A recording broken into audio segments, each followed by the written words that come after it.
Every Monday, coming your way, we bring you thoughts and ideas that help you discover your own voice so that you can live your truth by your own rules. It's Monday, it's Dawn Swas, and this is Roar, the sound of my own voice. Good morning. I hope that you are off to a great start. I hope you're doing well. What did you do for the weekend? That is my question to you. I hope you had a beautiful weekend. I definitely did. My son's team won their soccer match. Woo! Hope sweet.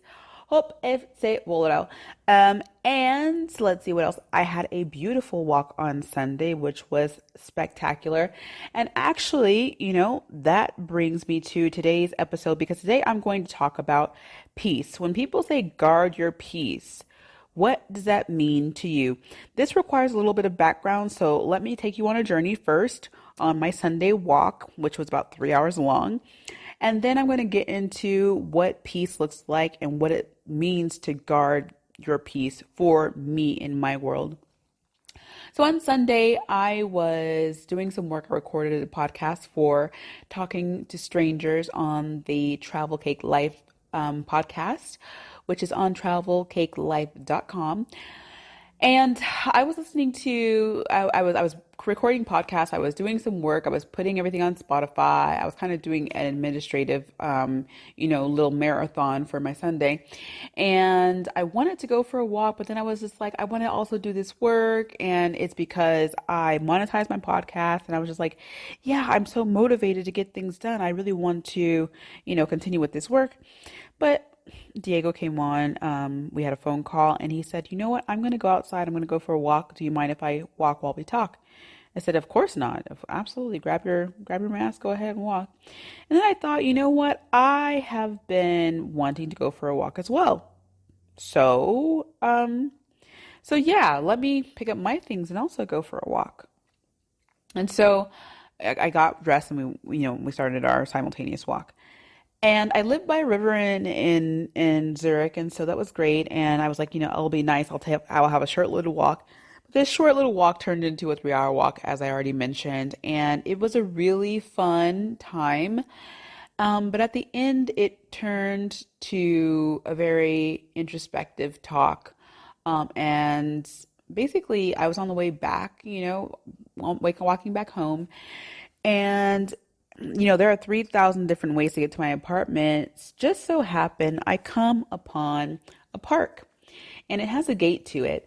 And so I look and I'm just like, I wonder if I can go in here. I looked at it. I started to walk and continue walking the way that I knew, but I thought, you know what? No, I'm up for a new path. And so I walk into the gate, and as I walk down the path, I figure out and see that I'm actually in a graveyard. The interesting thing about that is that I've been thinking a lot about death lately, and it's not a comfortable thought for me. I mean, I'm Christian. I'm doing my best to be the best person and Christian I can in life, and that's all good and great and everything, but I am not the most comfortable around the topic of death. And because I have an older grandmother, my parents are getting older, and there's been a lot of death around us with COVID-19. It's just been a very uncomfortable feeling to have that in my mind. And so then I'm walking and I just slip into a graveyard, and that was the most uncomfortable feeling for me. And when I walked through there, I just felt this really thick presence, this really thick, heavy energy as I walked through. And it was really entrancing. It was like definitive, that energy.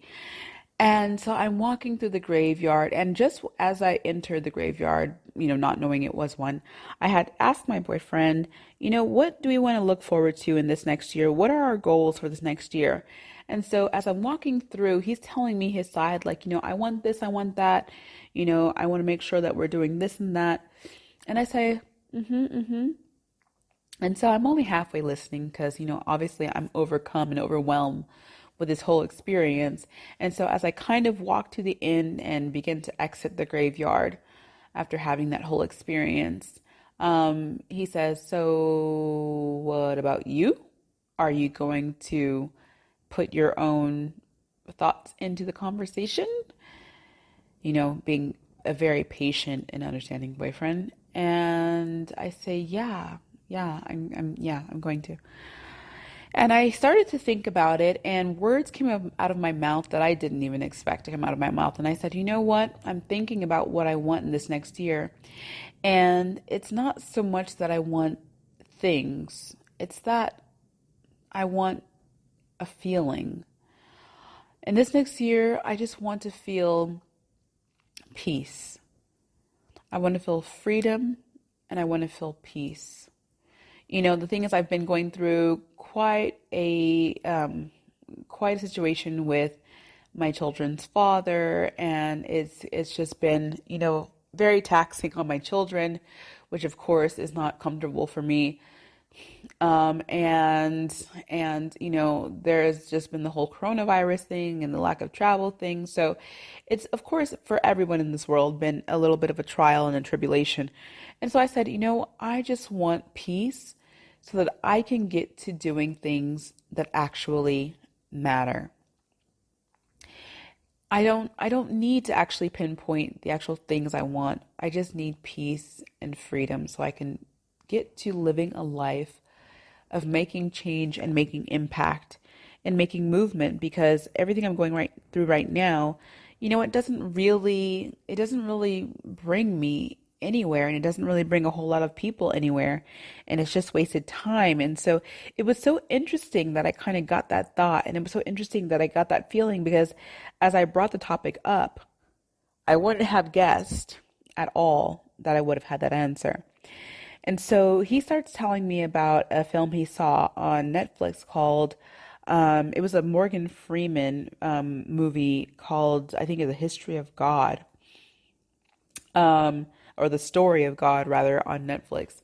And he started telling me about a story in the film which details a man whose son was murdered and the trial. And he told me about how at the end of the trial, the father went to the murderer of his son and embraced him as if he was his own son and forgave him from the bottom of his heart.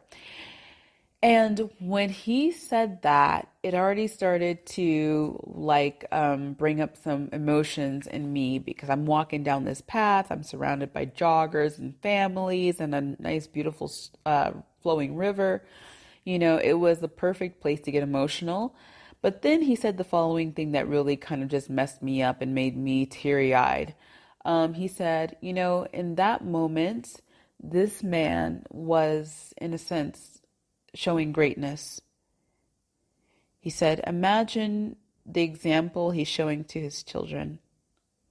Imagine the example he's showing to the people around the world that are watching this. And so Diego said, at the end of the day, that man and his peace, it comes from inside entirely. You cannot get that peace from anywhere else but from inside yourself. And if we want this peace and this freedom, it all has to be found within ourselves. Man, that really just tore me up, and I just started bawling on the path back home by this flowing river. And on this beautiful sunny day, I just was in tears, because he's absolutely right. The thing is, to know peace, you have to know yourself, and you have to know that it all comes from yourself. And the other reason it kind of messed me up and made me go into a deep sobbing cry was because knowing that everything that I want comes from inside me also gives me the strong confidence and reassurance and certainty, in fact, that I will have everything I want as soon as my focus and commitment goes to that inner peace. At all costs, inner peace, because everything stems from there. And so that's why I wanted to bring that to this podcast, because, we always say guard your peace, guard your peace. And yes, all of the luxuries and blessings in life come from that peace. But what does that peace look like? What does that peace look like for you? What does the peace look like that brings you closer to all of your life's dreams and goals? And that's what I had to start thinking about when we started having this conversation. And to be honest, you know what? I'm going to just be 100% real, completely honest. I don't know exactly what that piece looks like, and it is a journey figuring out what that piece looks like. In fact, I'm not ashamed of it, and I'm not embarrassed by it. It's a journey figuring out exactly what that piece looks like. But what does that piece look like for you? And I'm going to just tell you in a couple of different ways what that piece looks like for me in my life. And hopefully, maybe you can take that to your life and figure out what your piece looks like, and even maybe bring me some feedback and suggestions about what I might want to consider in terms of the piece that I'm experiencing in my life and how I want to shape that for achieving all of my goals. So, peace for me in my life as it stands, what does that look like? That looks like not worrying about anything. And Diego and I talked about that actually. And the funny thing is, I've got the don't worry thing down. Like, not actively worrying is not my problem. I'm not sitting here thinking, oh my gosh, what happens if, and what do I do when? I'm not that kind of person. And I've been pretty darn good about not falling into that trap. But on the other hand, when it comes to putting my energy into the things that really make my life joyful and happy, and putting energy into the things that energize me, I've been a little lacking, I'm not going to lie. And so when you say don't worry about anything, instead pray about everything, there's the don't worry part. That's one side of the stick. That's one side of the equation. Don't worry about anything. So don't sit there thinking negative thoughts. That's one side of the equation. But the other side of the equation is actually doing things actively, making it a priority of yours to do things that feed your soul, to do things that make you happy, to do things that bring you joy and really fulfill you. Because the things that fill your cup up actually give you the strength and the endurance and the will and the energy to do all the things that you need to do to come closer to your goals. And if you only work on the negative side and don't work on the positive side, you're kind of sort of still in the same boat that you were in to begin with. So I said, yeah, I need to start doing things and prioritizing things that really feed my soul rather than just working pragmatically towards my goal. Like, for example, like I told you on Monday morning, I was working on my podcast. I was doing administrative things probably until about 2:30 in the afternoon, and I wanted to go for a walk. Why was I sitting in my room recording a podcast and doing work when I wanted to be out enjoying the beautiful sun and the sounds of nature that are right outside my door? Because that's just another proof in action that really says I don't have faith in what I'm doing.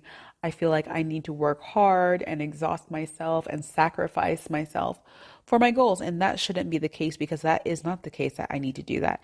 And as Eckhart Tolle says, be careful the way you go towards your goals and the energy you carry getting there, because whatever energy you carry to your goals is the energy you're going to have once you attain your goals and going forward. So I should have just gone out and gone for a walk, fed my soul, done what I needed to do to be full and overflowing, and then gotten to what I needed to get to. And that's ultimately what I did. Thank God I went with my intuition and kind of followed Diego's lead. But I was holding off on that before, and I shouldn't do that. So I need to feed my soul and make sure that I'm overflowing with joy and happiness beyond just being pragmatic and practical about reaching my goals. What else do I need to do? I need to be very careful about the energy that I let cross my path. So, like I said, I've had some issues with my co-parenting situation, and I've done a pretty good job nowadays of just cutting that off at the knees and not letting it persist. I am all about being cordial, being proper, giving people the benefit of the doubt. But when people don't reciprocate that, you kind of have to just say, you know what? I'm not here for this. I'm leaving the table, as I saw somewhere before. You have to know when to leave the table. You have to know when to leave the table, and you can't just you can't expose yourself continuously on an ongoing basis to negativity, because that will infiltrate your whole being. And so, as much as I've been nice and cordial and compliant and all that kind of stuff, it's like, no, there is an end game. There is an end point. There's a point at which you have to say, you know what? I've done everything I can to be nice and kind. This whole charade is no longer serving me. So excuse me while I excuse myself. And so, yeah, like I have to do more of that. And then the third thing I have to do is just stop focusing on specific timelines and specific goals. And if you're a person of faith, you're going to get what I'm saying next. If you're not, it's okay. But you can still probably benefit from this anyway. You can have a general goal going forward in the future, but the thing is, we have plans. However, we don't know how reality is going to collide with those plans. And if you are too fixed on a certain goal, if you are too fixed on a certain date, then you really kind of cut yourself off from the miracle of life. Not meaning that you can't have goals and you can't have due dates. I mean, those things are all necessary. But if you hold on to them so tightly that you are completely inflexible and you don't let yourself benefit from the blessings that are swarming around you and trying to come your way, then you really are doing yourself a disservice, and you are really putting a lot more stress on yourself than necessary. And the things are not going to turn out as good as you would like them to be. So I have a project coming up, and it's something to do with the cake part of Travel Cake Life. And I'm so excited about this part of the project. It's something that is going to help women everywhere in the world. It's a project that's going to help its clients and serve them well. It's a project that I can feel so amazing about because I know that it solves a lot of problems that we have in society. And for me, I'm not even worried about the money, although I know it's quite a lucrative project in terms of the money that I can receive.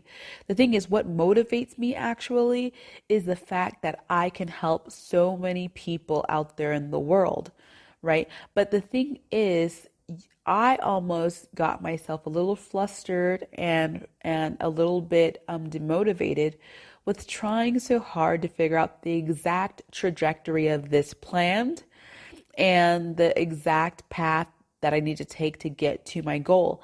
And the truth of the matter is, some of the most successful people have no idea how they're going to go. They don't have a business plan. They don't have a financial plan. They don't have any kind of plan. They just don't. I'm supposed to do X thing, and I'm going to do it, and I'm going to go at it with a general plan. And when I get there, I'll get there, and I'll know that I'm there. But I don't need to cut myself off from all of the miracles that life has to offer by trying to stick by an inflexible plan. A great example of this is Spanx. Spanx has been a really incredibly successful company, and Sarah Blakely, the creator, she said, I wanted to tell you something. A lot of people ask me about my business plan and what I did and how long I took on it. She said, I never, ever had a business plan. She's a billionaire. I never had a business plan. She said, I just made a product and I sold it. And I built my product on the profits of, what I was doing. And it was self-sustaining. I never had a business plan. Don't get stuck on plans. Just work hard and make things happen. Be a doer. I think Bethany Frankel, which is actually another one that I admire, the Skinny Girl Cocktail creator from The Real Housewives of New York. I actually saw her much before that when Martha Stewart did her Apprentice show. But anyway, she created the whole Skinny Girl Margarita. She wasn't this big business guru. She didn't have an idea about how all these things were going to work out.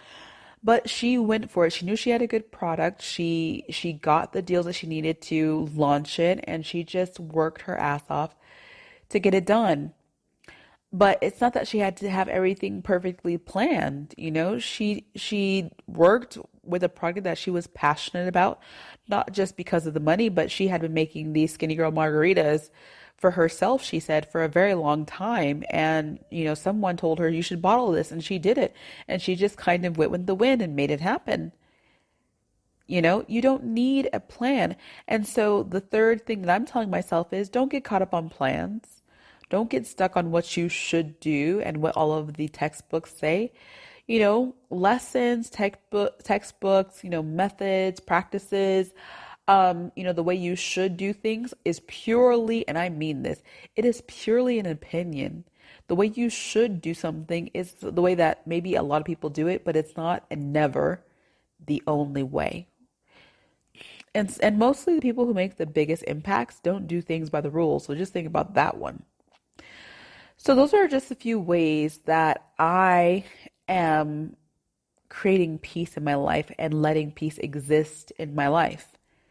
I'm not worrying about things and putting my energy towards really filling my cup up and making sure that they're overflowing. Making sure that my cup is overflowing. What was the second thing I said?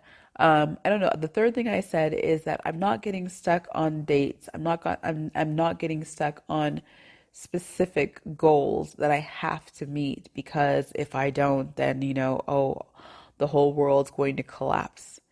I'm not getting stuck on the exact details. And I don't remember what the second one is, but I'll just throw another one here. I'm not focusing on specific goals. I'm focusing on the feeling, and I'm just riding with that.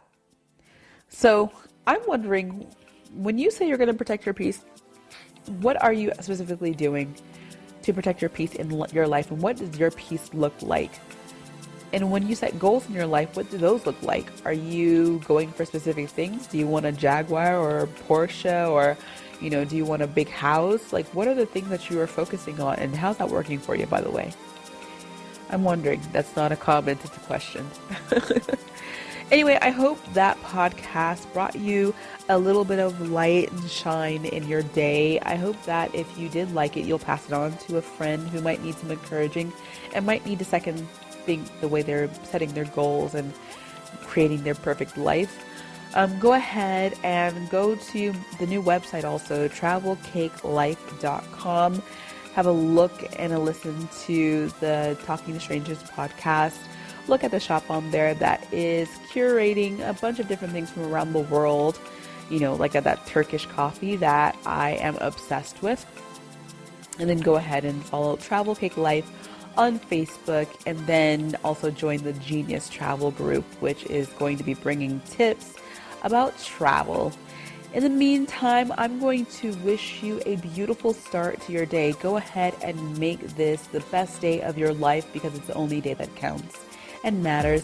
Go ahead and love on somebody and have an incredible, blessed day. Bye.